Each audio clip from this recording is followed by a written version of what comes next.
అందరికీ నమస్కారం అండి. ఈరోజు మనం వినబోయే కథ ఏంటో తెలుసుకునే ముందు, వీడియో చూస్తున్న ప్రతి ఒక్కరూ లైక్ చేసి ఛానల్‌ని సబ్స్క్రైబ్ చేసుకోండి. ఇక కథలోకి వెళ్తే, ప్రశాంత్ ప్రైజ్ తీసుకుంటూ రెండో వరుసలో కూర్చున్న తల్లి ముఖంలోనికి చూశాడు. సంతోషంతో రమ కళ్ళు మెరిశాయి. ఆ రోజు స్కూల్ వార్షికోత్సవం. పిల్లల తల్లిదండ్రులందరూ ఎంతో ఉత్సాహంగా హాజరయ్యారు. ఉపన్యాసాలయ్యాక బహుమతి ప్రదానం ప్రారంభమైంది. పేర్లు పిలవగానే వచ్చి బహుమతులు తీసుకుంటున్నారు పిల్లలు. ప్రశాంత్ పేరు మళ్ళీ రెండవసారి పిలిచారు. ఈసారి తల్లి ముఖంలోనికి గర్వంగా చూశాడు. రమ హృదయంలో ఆనందపు తరంగాలు ఉవ్వెత్తున లేచాయి. బహుమతి ప్రదానం ముగిసేసరికి ప్రశాంత్ 6 బహుమతులు అందుకున్నాడు. బహుమతులు ఇవ్వటం ముగిశాక సాంస్కృతిక కార్యక్రమం ప్రారంభమైంది. నాటకంలో చిన్న పాత్ర వేశాడు ప్రశాంత్. 2 జానపద నృత్యాలు, ఒక నృత్య నాటిక చాలా చక్కగా చేసి ప్రేక్షకుల చేత శభాష్ అనిపించుకున్నారు పిల్లలందరూ. కార్యక్రమం ముగిశాక తన బహుమతులు తీసుకుని తల్లి దగ్గరికి వచ్చాడు ప్రశాంత్.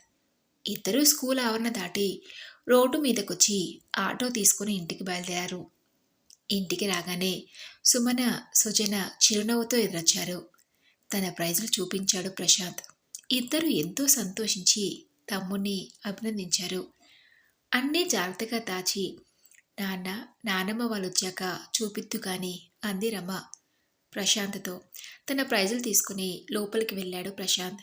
సుజన లోపలికి వెళ్ళింది. నాన్న వాళ్ళు ఇంకా రాలేదేమిటమ్మా అంది సుమన గుమ్మం వైపు వెళ్ళి వీధిలోకి చూస్తూ. బహుశా ట్రైన్ లేటేమో, 8 దాటింది. తమ్ముడు మీరు అన్నాలు తినండి అంది రమ. నాకప్పుడే తినాలి లేదమ్మా అంది తల్లి దగ్గరకు వస్తూ సుమన. ఏ, తమ్ముడికి ప్రైజులు వచ్చన్న సంతోషంతో కడుపు నిండిపోయిందా ఏంటి అంది రమ మెల్లగా నవ్వుతూ. నా సంగతేమో కానీ నీకు మట్టుకు కడుపు నిండిపోయింది.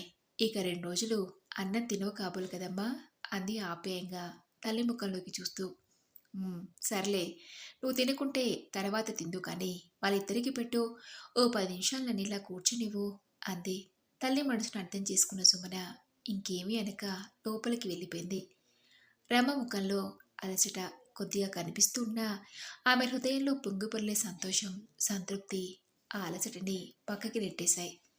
గుండె మీద నుంచి ఏదో పెద్ద బరువు తొలగిపోయినట్లు తేలిగ్గా ఊపిరి తీసుకుంది.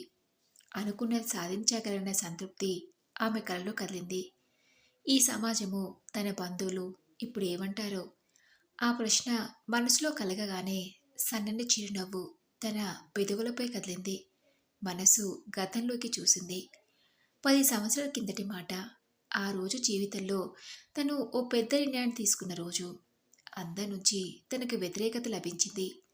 4 వైపుల నుంచి అసమ్మతి భావాలొచ్చి తనని గుచ్చుకున్నాయి. అయితేనే అన్నింటినీ ధైర్యంగా ఎదుర్కొంది. ఉన్న ఊళ్ళలో సెలక్షణమైన ఉద్యోగం, సొంత ఇల్లుంది. పిల్ల చదువులకి జూనియర్ కాలేజీ ఉంది. ఇవన్నీ వదులుకొని ఎక్కడికో వెళ్ళి ఏంటి సాధించేది అంది అత్తమ్మ కోపంగా. అన్నీ ఉన్నాయి కానీ ప్రశాంత్కు కావలసిన స్కూల్ మట్టుకు లేదు అని తను శాంతంగానే జవాబిచ్చింది. ఆ, అక్కడికి వెళ్ళి వాడు బిఏలు ఎంఏలు చేస్తాడనా? వాడి కోసం ఇంతమందిని వదిలి వేరే ఊరు వెళ్ళి వేలకు వేలు ఖర్చు పెట్టటమా? రాజా ఇక్కడ లేకుంటే మా గతి ఏం కావాలి? మీ మామ హార్ట్ పేషెంట్, ఏ క్షణం ఏమవుతుందో.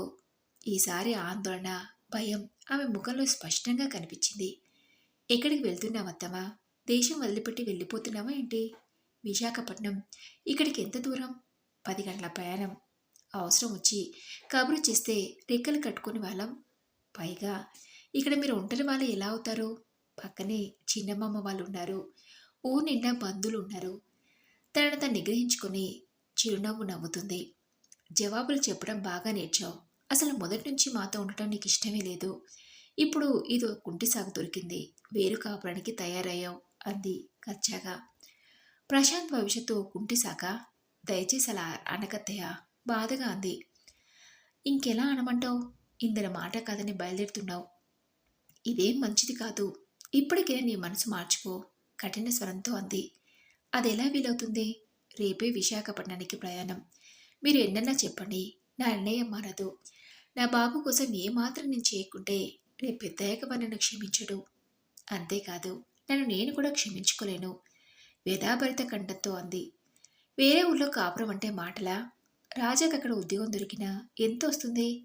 ఇంటి బాగుకి నీ కొడుకు చదువుకి సరిపోతుందా? ఏం తింటారు? ఆడపిల్లలిద్దరు ఉన్నారని జ్ఞానం ఉందా నీకు? వచ్చిందల్లా ఖర్చు చేస్తే వాళ్ళకి పెళ్ళి ఎలా చేస్తావు?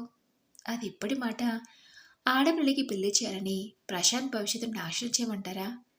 మనం నాశనం చేయటం ఏమిటి? చేతిలో ఏముంది? అంతా ఈశ్వరిచ్చ. అనవసరంగా లేనిపోని బాధలు తెచ్చుకొని రాజాను కష్టపెడుతున్నావంతే. ఇంత చేసినా నువ్వు సాధించబోయేది ఏమీ ఉండదు.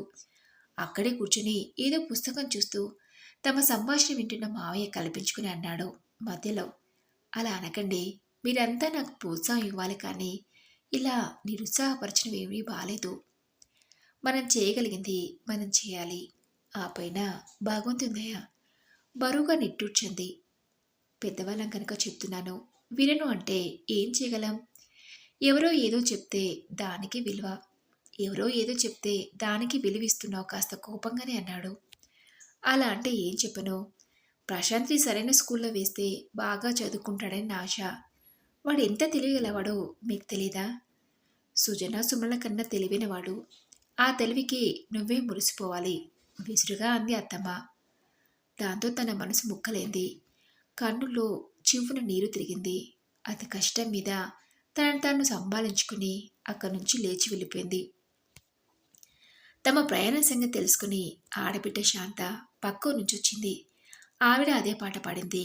ఇరుగు పొరుగు స్నేహితులంతా అదే మాట. దాంతో తన పట్టుదల మరింత పెరిగింది. ఎవరికీ ఇష్టం లేదు నీ నిర్ణయం మార్చుకోరమ్మా. ఆ రోజు సాయంత్రం స్కూల్ నుంచి వచ్చాక ఆయన అన్నారు. అటు వాళ్ళకి ఇటు తనకు మధ్య ఆయన పరిస్థితి కష్టంగానే ఉందని తనకు తెలుసు. కానీ ఇది నా బిడ్డ భవిష్యత్తుకు సంబంధించిన విషయం. వాళ్ళందరి ఇష్టాయిష్టాలతో నాకు పనిలేదు. నాకు కావాల్సింది మీ అంగీకారం. మొండిగా కటుగా అంది తను. అంగీకారం ఇవ్వక తప్పదుగా. సహకారం కూడా నీలో ఎంత పట్టుదల ఉందని నాకు ఇప్పుడే తెలిసిందిరమ్మా. సంతోషం. ఇప్పటికన్నా తెలుసుకున్నారు బాధగా నవ్వుతూ అంది. జవాబుగా ఆయన నవ్వారు. 2 రోజులు సెలవు తీసుకున్నారా? ముందు ఆ విషయం చెప్పండి. తీసుకున్నాలే. లేకుంటే నువ్వు నన్ను బ్రతకనిస్తావా? అందరిలాగే మీరు అంటున్నారా? ఇదంతా ఎవరి కోసం చేస్తున్నాను? మన బాబు కోసమేగా. బాధాతప్త కంఠంతో అంది. అప్పటి వరకు గుండెల్లో అదిమిపట్టిన దుఃఖం బొస్సున పైకి పొంగి కన్నీరుగా చెంపల మీద ప్రవహించింది. సరే సరే, ఇప్పుడు నేను ఏమనండి? ఊరుకో. విశాఖపట్నంలో నాకు ఉద్యోగం దొరికే వరకు నేను ఇక్కడ స్కూల్లోనే పనిచేయాలి. అంతవరకు నువ్వు ఒక్కదానివి అక్కడ ఉండాలి మరి. ఏమంటావు? అన్నాడు శాంతంగానే. ఉండగలను. అక్కడ బోలెడన్ని స్కూళ్ళు ఉన్నాయి. ప్రయత్నిస్తే ఏదో ఒక స్కూల్లో మీకు ఉద్యోగం దొరక్కపోదు. అంతవరకు ఒక్కదాన్నే పిల్లలతో ఉండక తప్పదు. కన్నీరు తుడుచుకుంటూ అంది. అక్కడ ఇంటద్దెలు బాగా ఎక్కువ. నాకెంత జీతం వస్తుంది? 2 ఆడపిల్లలున్నారు. ఆ విషయం మర్చిపోకూడదు. అన్ని విషయాలు బాగా ఆలోచించాలి. నేను ఇంటర్ పాస్ అయినగా ఏదో చిన్న ఉద్యోగం దొరకకపోతుందా? లేదంటే 4 ట్యూషన్ చెప్తాను. మీరు ధైర్యంగా ఉండండి. నెమ్మదిగా అవునయ్య కంఠంతో అంది. ఇందరి మాట కాదని వెళ్తున్నాం. ఎన్ని కష్టాలనైనా సమస్యలను ఎదుర్కోవాలో ఆందోళన కంఠంతో అన్నారు. మీరేం భయపడకండి. బాబు సమస్య కన్నా మరో పెద్ద సమస్య మనకు లేదు. అంటే దీని ముందు ఏ సమస్య అయినా చిన్నదే నా దృష్టిలో. బరువుగా నవ్వింది. ఆ తర్వాత ఆయన ఏదో ఆలోచనలు మునిగిపోయారు. ఆ రాత్రంతా తనకు సరిగా నిద్ర పట్టలేదు. ఆయనకు ధైర్యం చెప్పింది కానీ అర్థం లేని భయాందోళన తనను పట్టి పీడించసాగాయి. పెళ్ళైన 3 సంవత్సరాలకి 2 బిడ్డల తల్లయింది. 2 ఆడపిల్లలే. ఇంట్లో అంతా మగపిల్లవాడు కావాలని పట్టుపట్టడం వల్ల ఎవరైనా సరే 2 పిల్లలు చాలనుకున్నా తన నిర్ణయాన్ని మార్చుకోవాల్సి వచ్చింది. పెద్దల ఇష్టానికి తల వంచాల్సి వచ్చింది. ఆ ఇష్టంగానే చిన్న పాపకి 4వ సంవత్సరం జరుగుతుండగా ప్రశాంత్ పుట్టాడు. ఇంట్లో అందరూ ఎంతో ఆనందించారు. తన సంతోషానికి అవధులు లేవు. వేలు లేని వాడి చుట్టూ ఎన్నో ఆశల సౌదాలు కట్టింది. మన బంగారు భవిష్యత్తుకు ఎన్నెన్నో పథకాలు అప్పుడే తయారు చేసి పెట్టుకుంది. కానీ ఈ సంవత్సరం తిరిగేసరికల్లా ఆ ఆనందం చాలా వరకు హరించుకుపోయింది. బంగారు గాళ్ళు పేక మెడలా కూలిపోయాయి. ప్రశాంత్ మామూలుగా లేడని వైద్య పరీక్షలో తేలింది. ఆ రోజు అతి భయంకరమైన రోజు. కుమిలి కుమిలి ఏడ్చింది. 2 రోజులు అన్నం ముద్ద నోట్లోకి వెళ్ళలేదు. మెల్లగా ఎలాగోలా సర్దుకున్న పూర్వపు మనిషి కాలేకపోయింది. సంవత్సరాలు జరుగుతున్నాయి. ప్రశాంత్ పెరుగుతున్నాడు. దాంతోపాటు ఏదో చెప్పలేని దిగులు, నిరాశ, నిస్పృహలు పెరుగుతూ వచ్చాయి. వాని భవిష్యత్తు గురించిన ఆందోళన రోజు రోజుకు తనకి ఎక్కువగా సాగింది. మామూలు స్కూల్లో చదువుకోవాలని స్పెషల్ స్కూల్లో పెట్టాలని చెప్పారు. అలాంటి స్కూలు తమ ఊళ్ళో కానీ పక్కపక్క ఊళ్ళో కానీ లేదు. ఏ హైదరాబాదో విశాఖపట్నమో కాకినాడో వెళ్ళాలి. అన్నింటికన్నా విశాఖపట్నమే కాస్త దగ్గర. ఆ స్కూల్కి హాస్టల్ ఉందో లేదో తనకు తెలియదు. ఉన్న హాస్టల్లో ఇలాంటి పిల్లవాడిని అంత చిన్న వయసు నుండి పెట్టడం తనకిష్టం లేదు. అందుకే విశాఖ వెళ్ళాలని తీర్మానించుకుంది. కానీ అందుకు అందరూ వ్యతిరేకమే. ఎదిరించక తప్పలేదు. 10 సంవత్సరాల క్రితం పిల్లల్ని తీసుకుని వచ్చేసింది. తను వచ్చిన ఓ సంవత్సరానికల్లా విశాఖలోని ఓ స్కూల్లో ఆయనకు ఉద్యోగం దొరకటం ఓ విధంగా అదృష్టమే. తను ట్యూషన్స్ చెప్పేది. ఇప్పుడు సుమ బీఎస్సీ ఫైనల్ ఇయర్ పరీక్షలు రాయాలి. సుజ ఎంట్రన్స్లో మంచి ర్యాంక్ తెచ్చుకుని ఎంబీఏలో చేరింది. ప్రశాంత్ 10వ తరగతి పరీక్ష రాశాడు. క్లాస్లో వాడే ఫస్ట్. ఆటల్లో ముందే ఉంటాడు. పెయింటింగ్ కూడా చక్కగా చేస్తాడు. ఈరోజు స్కూల్ వార్షికోత్సవ సందర్భంగా పిల్లలకు బహుమతులు ఇచ్చారు. ప్రశాంత్ మొత్తం 6 ప్రైజులు తెచ్చుకున్నాడు. 10థ్లో కూడా ఫస్ట్ క్లాస్ వస్తుందని టీచర్స్ చెప్పారు. తను ఏ లక్ష్యం కోసం విశాఖ వచ్చిందో అది నెరవేరింది. చాలా వరకు. తను విశాఖ వచ్చాక 2 సంవత్సరాల వరకు వాళ్ళెవ్వరూ రాలేదు. తను వెళ్ళనూ లేదు. కోపంతో. తర్వాత మావయ్య గుండె నొప్పితో హఠాత్తుగా చనిపోయాడు. ఆ వార్త తెలిసి తాము వెళ్ళేసరికి అంతా అయిపోయింది. నిద్రలోనే గుండె పోయాడు. అత్తమ్మ, ఆడపడుచు, దగ్గర బంధువులంతా అందుకు కారణం తనే అన్నట్టు మాట్లాడటం తనకెంతో ఆశ్చర్యాన్ని కలిగించింది. వాళ్ళ వైఖరి తనకు అర్థం కాలేదు. అందరి కోపతాపాలకి అపార్థాలకి గురైంది. ఈ గడప ఇక తొక్కకు అని శాసించింది. అది తన దురదృష్టమని సరిపెట్టుకున్నా లోపల బాధపడకుండా ఉండలేకపోయింది. అంతే. ఆ తర్వాత ఆయన వెళ్ళి వచ్చేవాడి కానీ తను వెళ్ళలేదు. పిల్లల్ని పంపలేదు. అలాగైనా పిల్లల్ని చూసేందుకు అత్తమ్మ వస్తుందని ఆశించింది. కానీ ఆమె రాలేదు. తనను రమ్మని అనలేదు. సంవత్సరం క్రితం ఆమెకు బాగా జబ్బు చేసింది. 3 పిల్లల్ని తీసుకుని ఆయన వెళ్ళారు. కాస్త బాగయ్యాక తమ దగ్గరకు వచ్చి ఉండవని ఆయనతో చెప్పి పంపింది తను. ఆమె పిలిచేంత వరకు తను వెళ్ళదలుచుకోలేదు. ప్రశాంత్ చూసి అమ్మ చాలా సంతోషించింది. రమ పైకి చెప్పలేదు కానీ నీ మీద కోపం చాలా వరకు తగ్గినట్లే అన్నారాయన. సంతోషంగా తిరిగొచ్చాక ఆ మాటలతో ఏదో పెద్ద బరువు తన తల మీద నుంచి తొలగినట్లు తేలిగ్గా ఊపిరి పీల్చుకుంది. ఇంకొన్నాళ్ళకి అత్తమ్మ తను పూర్తిగా క్షమించగలన్న ఆశ కలిగింది. అంతేకాదు ఆమె తన తొందరపాటును పొరపాటును తెలుసుకుంటారని ఆ రోజు ఎంతో దూరంలో లేదని అనిపించింది. విశాఖ వచ్చిన ఈ 10 సంవత్సరాలు ఆయన తను ఎంతో శ్రమించారు. శ్రమకు తగ్గ ఫలితం దక్కింది. ఆడపిల్లలు బాగా చదువుకుంటున్నారు. ప్రశాంత్లో అద్భుతమైన మార్పు వచ్చింది. అప్పుడు ఇప్పుడు అత్తమ్మ ప్రశాంత్కి వచ్చిన ప్రైజ్లను చూడాలి. అందుకే ఆయన పంపింది. ఎలాగైనా సరే అత్తమ్మను బతిమలాడి నచ్చ చెప్పి తీసుకురమ్మని, శాంతని కూడా తీసుకురమ్మని చెప్పింది. ఈ ఆనందాన్ని అందరితో పంచుకోవాలని, పండగలా జరుపుకోవాలని తన కోరిక. అత్తమ్మ తన పట్టుదల వీడి వస్తుందో లేదో. ఇంతలో వాకిట్లో ఆటో ఆగిన శబ్దంతో రమ ఆలోచనలకి అంతరాయం కలిగింది. ఒక్క ఉదుట లేచి గుమ్మలోనికి వచ్చింది. సుందరమ్మ, శాంత, రాజారావు లోపలికొచ్చారు. అప్పటికే పిల్లలు 3 ముందు గదిలోనికొచ్చారు.